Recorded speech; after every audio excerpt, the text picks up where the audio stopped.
ನಮಸ್ಕಾರ. ಉತ್ತರ ಕರ್ನಾಟಕ ಮುಂಜಾನೆ ನ್ಯೂಸ್ ರೌಂಡಪ್ಗೆ ಸ್ವಾಗತ. ನಾನು ಪ್ರಿಯಾಂಕಾ ಶ್ರೀಗುರು. ಬನ್ನಿ ಕ್ವಿಕ್ ಆಗಿ ನೋಡೋಣ ಇಂದಿನ ಪ್ರಮುಖ ಸುದ್ದಿಗಳನ್ನು. ಬೀದರ್ಗೆ ರಾಷ್ಟ್ರ ಮಟ್ಟದಲ್ಲಿ ಅತ್ಯುತ್ತಮ ಜಿಲ್ಲೆ ಪ್ರಶಸ್ತಿ.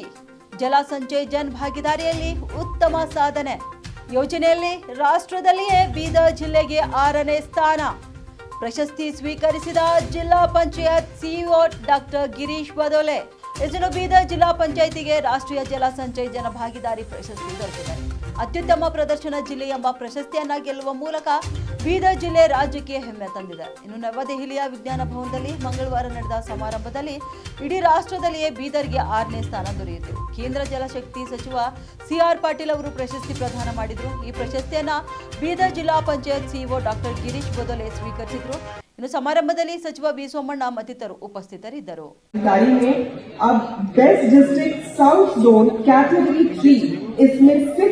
पोजीशन मिली है बीदर कर्नाटका। आप सभी की तालियों की गड़गड़ाहट बनी रहनी चाहिए हमारे पुरस्कार प्राप्तकर्ताओं के लिए। Best district south zone in category 3 7th position goes to Tumakuru Karnataka. ಸಚಿವ ಈಶ್ವರ್ ಖಂಡ್ರೆ ಅವರಿಂದ ಸಿಹಿ ಸುದ್ದಿ. ನಿರೀಕ್ಷೆಯಲ್ಲಿದ್ದ ರೈತರಿಗೆ ಭಾರೀ ನಿರಾಸೆ. ಕೊಟ್ಮಾತು ತಪ್ಪಿದ ಜಿಲ್ಲಾ ಉಸ್ತುವಾರಿ ಸಚಿವ ಈಶ್ವರ್ ಖಂಡ್ರೆ ಎಂದು ಅನ್ನದಾತರ ಆಕ್ರೋಶ.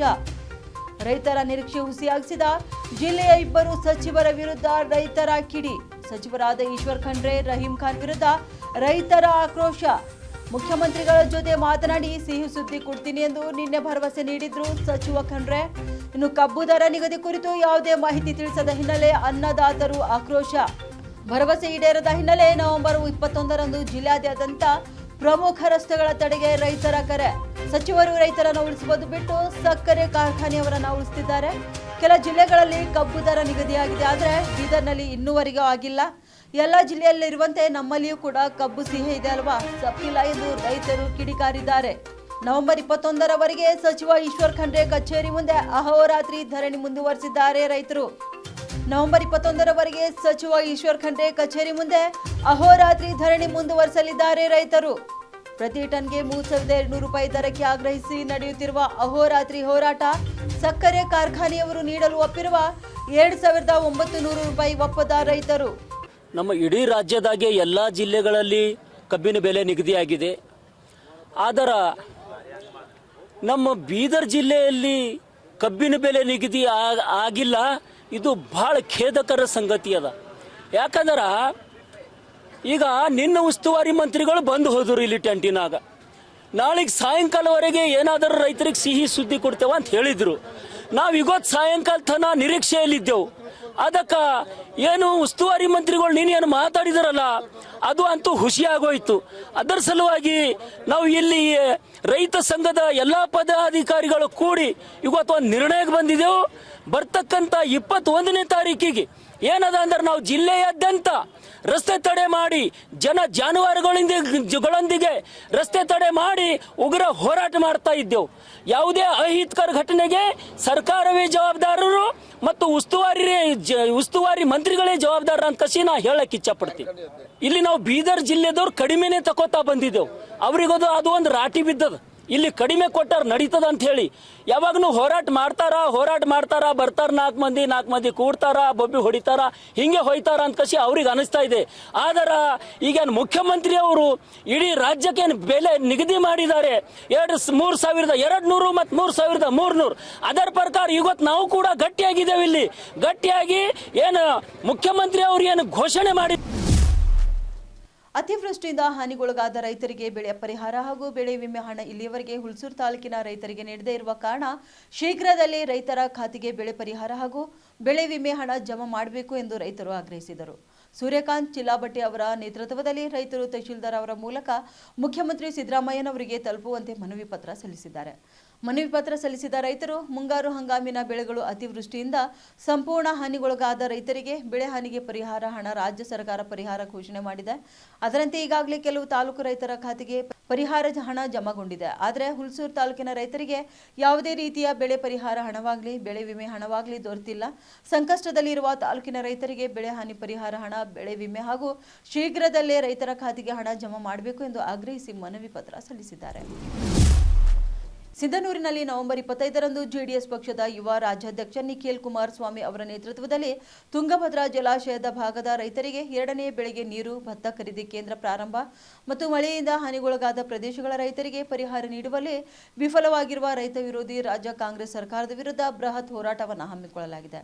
ಈ ಹೋರಾಟದಲ್ಲಿ ಸೇವಾಭಾವಿ ರೈತರು ಹಾಗೂ ಪಕ್ಷದ ಎಲ್ಲ ಕಾರ್ಯಕರ್ತರು ಹೆಚ್ಚಿನ ಸಂಖ್ಯೆಯಲ್ಲಿ ಭಾಗವಹಿಸಬೇಕೆಂದು ಜೆಡಿಎಸ್ ಪಕ್ಷದ ಮಾಜಿ ಸಚಿವರು ಹಾಗೂ ಕೆಒಎಫ್ ರಾಜ್ಯಾಧ್ಯಕ್ಷರಾದ ವೆಂಕಟರಾವ್ ನಾಡಗೌಡ ವಿನಂತಿ ಮಾಡಿಕೊಂಡಿದ್ದಾರೆ.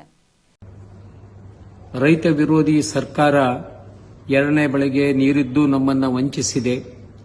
ಅದಲ್ಲದೆ ಭತ್ತ ಖರೀದಿ ಕೇಂದ್ರಗಳನ್ನು ಪ್ರಾರಂಭ ಮಾಡದೆ, ಬೆಳೆ ಹಾನಿಯಾದ ರೈತರ ಖಾತೆಗಳಿಗೆ ಹಣ ನೀಡದೆ ಎಲ್ಲ ರೀತಿಯಿಂದ ವಂಚನೆ ಮಾಡುತ್ತಿರುವ ರೈತ ವಿರೋಧಿ ಸರ್ಕಾರದ ವಿರುದ್ಧ ಇದೇ ತಿಂಗಳು 25ರಂದು ನಾವು ಬೃಹತ್ ಪ್ರತಿಭಟನೆಯನ್ನ ಮಾಡುತ್ತಾ ಇದ್ದೇವೆ.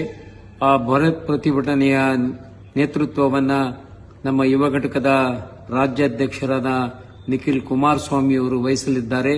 ದಯವಿಟ್ಟು ಎಲ್ಲ ರೈತರು 25ರಂದು ಸಿಂಧನೂರಿನಲ್ಲಿ ಇದರಲ್ಲಿ ಭಾಗವಹಿಸಬೇಕು ಪ್ರತಿಭಟನೆಯಲ್ಲಿ ಅಂತ ವಿನಂತಿ ಮಾಡ್ತೇನೆ. ನಮಸ್ಕಾರ. ಬಡವರ ಹೊಟ್ಟೆ ಸೇರಬೇಕಾದ ಪಡಿತರ ಅಕ್ಕಿಗೆ ಕನ್ನ. ಅನ್ನಭಾಗ್ಯ ಅಕ್ಕಿಗೆ ಕನ್ನ ಹಾಕಿದ ಅಕ್ರಮ ದಂಧೆಕೋರರು. ಎಪಿಎಂಸಿ ಆವರಣದಲ್ಲಿಯೇ ಪತ್ತೆಯಾಯಿತು ಅನ್ನಭಾಗ್ಯ ಅಕ್ಕಿ.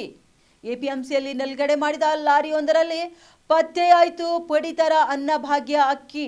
ಗುರುಮಠಕಲ್ ಪಟ್ಟಣದ ಎಪಿಎಂಸಿ ಆವರಣದಲ್ಲಿ ಯಾದಗಿರಿ ಜಿಲ್ಲೆಯ ಗುರುಮಠಕಲ್ ಪಟ್ಟಣದ ಎಪಿಎಂಸಿ ಆವರಣದಲ್ಲಿ ಖಚಿತ ಮಾಹಿತಿಯ ಮೇರೆಗೆ ಆಹಾರ ಇಲಾಖೆ ಅಧಿಕಾರಿಗಳ ದಾಳಿ ವೇಳೆ ಪತ್ತೆಯಾದ ಸರ್ಕಾರದ ಯೋಜನೆ ಪಡಿತರ ಅಕ್ಕಿ. ಆಹಾರ ಇಲಾಖೆ ಆಹಾರ ನಿರೀಕ್ಷಕರ ಅನ್ವಯ ಹುಸೇನ್ ನೇತೃತ್ವದಲ್ಲಿ ನಡೆದಿದೆ ದಾಳಿ. ಲಾರಿಯಲ್ಲಿ 301 ಕ್ವಿಂಟಲ್ ಅನ್ನಭಾಗ್ಯ ಅಕ್ಕಿ ಪತ್ತೆಯಾಗಿದ್ದು, ಅನ್ನಭಾಗ್ಯ ಅಕ್ಕಿ ಕಾಳಸಂತೆಯಲ್ಲಿ ಖರೀದಿ ಮಾಡಿ ಅಕ್ಕಿ ಸಾಗಾಟ ಮಾಡ್ತಿದ್ದಾರೆ. ಬೀದರ್ ಜಿಲ್ಲೆಯ ಬಸವ ಕಲ್ಯಾಣಿಗೆ ಸೇರಿದ್ದ ಲಾರಿಯಲ್ಲಿ ಅಕ್ಕಿ ಪತ್ತೆ. ದಾಳಿ ವೇಳೆ ಲಾರಿ ಚಾಲಕ ಎಸ್ಕೇಪ್. ಲಾರಿ ಯಾರಿಗೆ ಸೇರಿದ್ದು, ಎಲ್ಲಿಂದ ಅಕ್ಕಿ ಖರೀದಿ ಮಾಡಿ ಸಾಗಾಟ ಮಾಡ್ತಿದ್ರು ಎಂಬುದು ಹಲವರ ಪ್ರಶ್ನೆ. ಅಕ್ಕಿ ಸಮೇತ ಲಾರಿ ಜಪ್ತಿ ಮಾಡಿದ್ದಾರೆ ಪೊಲೀಸರು. ಗುರುಮಠಕಲ್ ಪೊಲೀಸ್ ಠಾಣೆಯಲ್ಲಿ ಈ ಬಗ್ಗೆ ಕೇಸ್ ದಾಖಲು. ಈಗಾಗಲೇ ಅಕ್ರಮ ಪಡಿತರ ಅಕ್ಕಿ ಬಗ್ಗೆ ಸಿಐಡಿಯಿಂದ ನಡೀತಿದೆ ತನಿಖೆ. ಬೆಂಗಳೂರಿಗೆ ಕುಡಿಯುವ ನೀರು ಪೂರೈಸಿರುವ ಉದ್ದೇಶಿತ ಮೇಕೆದಾಟು ಯೋಜನೆ ಆಕ್ಷೇಪಿಸಿದ ತಮಿಳುನಾಡು ಅರ್ಜಿಯನ್ನು ಸುಪ್ರೀಂ ಕೋರ್ಟ್ ವಜಾಗೊಳಿಸಿತು. ಈ ಬೆನ್ನಲ್ಲೇ ಸಿಎಂ ಸಿದ್ದರಾಮಯ್ಯ ಜಲಸಂಪನ್ಮೂಲ ಸಚಿವರಾಗಿರುವ ಡಿಸಿಎಂ ಡಿಕೆ ಶಿವಕುಮಾರ್ ಇಂದು ಕಾವೇರಿ ನೀರಾವರಿ ನಿಗಮದ ನಿರ್ದೇಶಕ ಮಂಡಳಿ ಜಲಸಂಪನ್ಮೂಲ ಅಧಿಕಾರಿಗಳ ಸಭೆ ನಡೆಸಿದರು. ಸಭೆಯಲ್ಲಿ ಮೇಕೆದಾಟು ಯೋಜನೆ ಅನುಷ್ಠಾನಕ್ಕೆ ಸಂಬಂಧಿಸಿದಂತೆ ಕೈಗೊಳ್ಳಬೇಕಾದ ಕ್ರಮಗಳ ಕುರಿತು ಉನ್ನತ ಮಟ್ಟದ ಅಧಿಕಾರಿಗಳ ಜೊತೆ ಮಹತ್ವದ ಚರ್ಚೆ ನಡೆಸಲಾಯಿತು. ಸಭೆಯ ಬಳಿಕ ಮಾತನಾಡಿದ DCM DK Shivakumar, Kaveri board ಮಾಡಿದ್ದೇವೆ, ಸುಪ್ರೀಂ ಕೋರ್ಟ್ ವರದಿ ಬಗ್ಗೆ ಚರ್ಚಿಸಿದ್ದೇವೆ, ಹೊಸದಾಗಿ ಡಿಪಿಆರ್ ಮಾಡಿ ಕೇಂದ್ರಕ್ಕೆ ಅರ್ಜಿ ಸಲ್ಲಿಸಿದ್ದೇವೆ, ಮಂಡ್ಯ ಹಾಗೂ ರಾಮನಗರಕ್ಕೆ ಹತ್ತಿರ ಆಗುವಂತೆ ಹೆಡ್ ಕ್ವಾರ್ಟರ್ಸ್ ಮಾಡ್ತೇವೆ ಅಂತ ತಿಳಿಸಿದ್ರು. ಅಲ್ಲದೆ ಎಷ್ಟು ಅರಣ್ಯ ಮುಳುಗಡೆ ಆಗ್ತದೆ ಅಂತ ವರದಿ ಕೊಡಬೇಕು, ಹಾಗಾಗಿ ಪ್ರತ್ಯೇಕ ಕಚೇರಿ ಕೂಡ ತೆರೀಬೇಕು. ಇನ್ನು ಹಾರೋಬೆಲೆಯಲ್ಲಿ ಈಗಾಗಲೇ ಕಚೇರಿ ಕೂಡ ಆಗಿದೆ, ಸಿಇ ಲೆವೆಲ್ನಲ್ಲಿ ಕಚೇರಿ ಮಾಡಬೇಕಾಗಿದೆ, ರಾಮನಗರದಲ್ಲಿ ಹೆಡ್ ಕ್ವಾರ್ಟರ್ಸ್ ಮಾಡಬೇಕು ಅಂತ ತೀರ್ಮಾನ ಮಾಡಿದ್ದೇವೆ. ಇನ್ನು ಮಂಡ್ಯ ಹಾಗೂ ರಾಮನಗರಕ್ಕೆ ಹತ್ತಿರ ಆಗುವಂತೆ ಹೆಡ್ ಕ್ವಾರ್ಟರ್ಸ್ ಮಾಡಲಿದ್ದೇವೆ, ಅದಕ್ಕೂ ಕೂಡ ಬೇಕಿರೋ ಸಿಬ್ಬಂದಿ ಹಾಕಲು ಸಹ ತಯಾರು ಮಾಡಿದ್ದೇವೆ. ಹಿಂದೆ ಮಾಡಿದ್ದ ಡಿಪಿಆರ್ ರಿಜೆಕ್ಟ್ ಮಾಡಿರೋದ್ರಿಂದ ಹೊಸ ಡಿಪಿಆರ್ ಈಗ ಹೊಸದಾಗಿ ಮಾಡಬೇಕು. ಕಾನೂನಿನ ಅಡಿಯಲ್ಲಿ ಎಲ್ಲಿ ಮಂಡಿಸಬೇಕು ಮಂಡಿಸ್ತೇವೆ, ಇನ್ನು ಕಾನೂನಿನ ರೀತಿಯಲ್ಲಿ ಕೇಂದ್ರಕ್ಕೆ ಸಲ್ಲಿಸ್ತೇವೆ ಎಂದು ಅವರು ನುಡಿದಿದ್ದಾರೆ.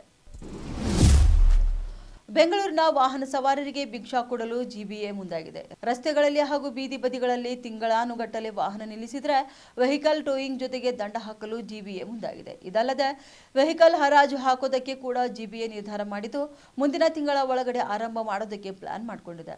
ಇನ್ನು ಬೆಂಗಳೂರಿನಲ್ಲಿ ಟ್ರಾಫಿಕ್ ಸಮಸ್ಯೆ, ಪಾರ್ಕಿಂಗ್ ಸಮಸ್ಯೆ ಜಾಸ್ತಿ ಆಗಿದೆ. ರಸ್ತೆ ಬದಿ, ಬೀದಿ ಬದಿಗಳಲ್ಲಿ ತಿಂಗಳಾನುಗಟ್ಟಲೆ ವಾಹನಗಳನ್ನು ಪಾರ್ಕ್ ಮಾಡಿರ್ತಾರೆ. ಈಗ ಜಿಬಿಎ ಟ್ರಾಫಿಕ್ ಪೊಲೀಸರ ಸಹಯೋಗದಲ್ಲಿ ಟೋಯಿಂಗ್ ಮಾಡುವುದಕ್ಕೆ ಪ್ಲಾನ್ ಮಾಡಿದೆ. ಬೀದಿ ಬದಿ, ಮನೆ ಮುಂಭಾಗ, ಫುಟ್ಪಾತ್ಗಳಲ್ಲಿ ನಿಲ್ಲಿಸಿರುವ ವೆಹಿಕಲ್ಗಳನ್ನು ಟೋಯಿಂಗ್ ಮಾಡಿ ಮೋಟಾರು ವಾಹನ ಕಾಯ್ದೆ ಪ್ರಕಾರ ದಂಡ ಹಾಕುವುದಷ್ಟೇ ಅಲ್ಲದೆ ಜಿಬಿಎಯಿಂದ ಫುಟ್ಪಾತ್ ಬಳಕೆಗೂ ಕೂಡ ದಂಡ ಹಾಕ್ತೇವೆ ಎಂದು ಅವರು ಹೇಳಿದ್ದಾರೆ. ಇನ್ನು ಗ್ರೇಟರ್ ಬೆಂಗಳೂರು ಪ್ರಾಧಿಕಾರದ ವ್ಯಾಪ್ತಿಯಲ್ಲಿ 5 ಪಾಲಿಕೆಗಳು ಬರಲಿವೆ. ಪ್ರತಿ ಪಾಲಿಕೆಗೂ ಟೋಯಿಂಗ್ ವೆಹಿಕಲ್ಗಳನ್ನು ಖರೀದಿ ಮಾಡಲಿದ್ದಾರಂತೆ. ಇನ್ನು ಟೋಯಿಂಗ್ ವೆಹಿಕಲ್ಗಳನ್ನು ಖರೀದಿ ಮಾಡಿ ಟೆಂಡರ್ ಅನ್ನು ಮುಂದಿನ ತಿಂಗಳ ಒಳಗಡೆ ಮುಕ್ತಾಯ ಮಾಡಿ ಟೋಯಿಂಗ್ ಶುರು ಮಾಡೋ ಮುನ್ಸೂಚನೆಯನ್ನು ಜಿಬಿಎ ಮುಖ್ಯ ಆಯುಕ್ತರು ನೀಡಿದ್ದಾರೆ. ದೋಹಾದಲ್ಲಿ ನಡೆಯುತ್ತಿರುವ ಏಷ್ಯಾ ಕಪ್ ರೈಸಿಂಗ್ ಸ್ಟಾರ್ ಟಿ20 ಟೂರ್ನಿಯ 10ನೇ ಪಂದ್ಯದಲ್ಲಿ ಭಾರತ ಎ ತಂಡ ಭರ್ಜರಿ ಜಯ ಸಾಧಿಸಿದೆ. ವೆಸ್ಟ್ ಎಂಡ್ ಪಾರ್ಕ್ ಮೈದಾನದಲ್ಲಿ ನಡೆದ ಈ ಪಂದ್ಯದಲ್ಲಿ ಭಾರತ ಎ ಹಾಗೂ ಒಮಾನ್ ತಂಡಗಳು ಮುಖಾಮುಖಿಯಾಗಿದ್ದವು. ಈ ಪಂದ್ಯದಲ್ಲಿ ಟಾಸ್ ಗೆದ್ದ ಟೀಂ ಇಂಡಿಯಾ ನಾಯಕ ಜಿತೇಶ್ ಶರ್ಮಾ ಬೌಲಿಂಗ್ ಆಯ್ದುಕೊಂಡಿದ್ದರು. ಅದರಂತೆ ಮೊದಲು ಬ್ಯಾಟ್ ಮಾಡಿದ ಓಮನ್ ತಂಡವು 20 ಓವರ್ಗಳಲ್ಲಿ 7 ವಿಕೆಟ್ ಕಳೆದುಕೊಂಡು 135 ರನ್ ಕಲೆ ಹಾಕಿದೆ. ಈ ಗುರಿಯನ್ನ ಬೆನ್ನತ್ತಿದ ಭಾರತೀಯ ತಂಡವು ಉತ್ತಮ ಆರಂಭ ಪಡೆದಿರಲಿಲ್ಲ. ಆರಂಭಿಕವಾಗಿ ಕಣಕ್ಕಿಳಿದ ಪ್ರಿಯಾಂಶ್ ಆರ್ಯ 10 ರನ್ ಗಳಿಸಿ ಔಟ್ ಆದರೆ ವೈಭವ್ ಸೂರ್ಯವಂಶಿ 12 ರನ್ ಗಳಿಸಿ ವಿಕೆಟ್ ಒಪ್ಪಿಸಿದ್ರು. ಈ ಹಂತದಲ್ಲಿ ಜೊತೆಗೂಡಿದ ನಮನ್ ಧೀರ್ ಹಾಗೂ ಹರ್ಷ ದುಬೆ ಉತ್ತಮ ಜೊತೆ ಆಟ ಪ್ರದರ್ಶಿಸಿದರು. ನಮನ್ ಧೀರ್ 19 ಎಸೆತಗಳಲ್ಲಿ 2 ಸಿಕ್ಸ್ ಹಾಗೂ 2 ಫೋರ್ಗಳೊಂದಿಗೆ 30 ರನ್ ಬಾರಿಸಿದರೆ ಹರ್ಷ ದುಬೆ 44 ಎಸೆತಗಳಲ್ಲಿ 1 ಸಿಕ್ಸ್ ಹಾಗೂ 7 ಫೋರ್ನೊಂದಿಗೆ ಅಜೇಯ 53 ರನ್ ಚೆಚ್ಚಿದ್ರು. ಈ ಅರ್ಧಶತಕ ನೆರವಿನೊಂದಿಗೆ ಭಾರತ ಎ ತಂಡವು 17.5 ಓವರ್ಗಳಲ್ಲಿ 4 ವಿಕೆಟ್ ಕಳೆದುಕೊಂಡು ಗುರಿ ಮುಟ್ಟಿತು. ಈ ಗೆಲುವಿನೊಂದಿಗೆ team India Asia cup rising star T20 ಟೂರ್ನಿಯಲ್ಲಿ ಸೆಮಿಫೈನಲ್ಗೇರಿದೆ. ಬಿಹಾರ ವಿಧಾನಸಭಾ ಚುನಾವಣೆಯಲ್ಲಿ ಎನ್ಡಿಎ ನಿರ್ಣಾಯಕ ಗೆಲುವಿನ ನಂತರ ಜೆಡಿಯು ಮುಖ್ಯಸ್ಥ ನಿತೀಶ್ ಕುಮಾರ್ ನವೆಂಬರ್ 20ರ ಗುರುವಾರ 10ನೇ ಬಾರಿಗೆ ಮುಖ್ಯಮಂತ್ರಿಯಾಗಿ ಪ್ರಮಾಣ ವಚನ ಸ್ವೀಕರಿಸಲಿದ್ದಾರೆ. ಪ್ರಧಾನಿ ನರೇಂದ್ರ ಮೋದಿ ಮತ್ತು ಎನ್ಡಿಎ ಹಲವಾರು ಉನ್ನತ ನಾಯಕರು ಈ ಸಮಾರಂಭದಲ್ಲಿ ಭಾಗವಹಿಸುವ ನಿರೀಕ್ಷೆ ಕಂಡುಬಂದಿದೆ. ನವೆಂಬರ್ 20ರಂದು ಪಟ್ನಾದ ಐತಿಹಾಸಿಕ ಗಾಂಧಿ ಮೈದಾನದಲ್ಲಿ ನಡೆಯಲಿರುವ ಬಿಹಾರದಲ್ಲಿ ಹೊಸ ಸರ್ಕಾರದ ಪ್ರಮಾಣ ವಚನ ಸ್ವೀಕಾರ ಸಮಾರಂಭದ ಸಿದ್ಧತೆಗಳನ್ನು ಜೆಡಿಯು ಮುಖ್ಯಸ್ಥ ನಿತೀಶ್ ಕುಮಾರ್ ಇಂದು ಪರಿಶೀಲಿಸಿದರು. ದಾಖಲೆಯ 10ನೇ ಬಾರಿಗೆ ಪ್ರಮಾಣ ವಚನ ಸ್ವೀಕರಿಸಲಿರುವ ನಿತೀಶ್ ಕುಮಾರ್ ಅವರ ಜೊತೆ ಬೇರೆ ಯಾರೆಲ್ಲ ಸಂಪುಟದಲ್ಲಿ ಸ್ಥಾನ ಪಡೆಯಲಿದ್ದಾರೆ ಎಂಬ ಕುತೂಹಲ ಮನೆ ಮಾಡಿದೆ.